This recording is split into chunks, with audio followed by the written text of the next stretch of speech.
humble leader.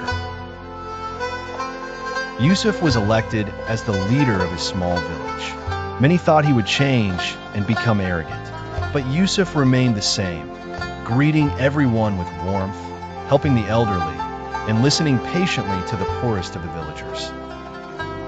Whenever people praised him, Yusuf would smile and say, "All praise belongs to Allah. I am nothing without His mercy." One evening, a wealthy man visited the village and was amazed to see Yusuf, the leader, serving food at a community dinner like any ordinary man. He said, "You are the leader. Why do you serve others yourself?"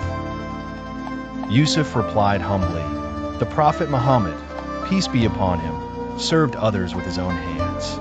True leadership is serving people, not ruling over them." Because of Yusuf's humility, the village thrived in peace, love, and unity. He showed that real greatness comes from lowering oneself before Allah and serving His creation. Moral: true leaders are humble and serve with sincerity.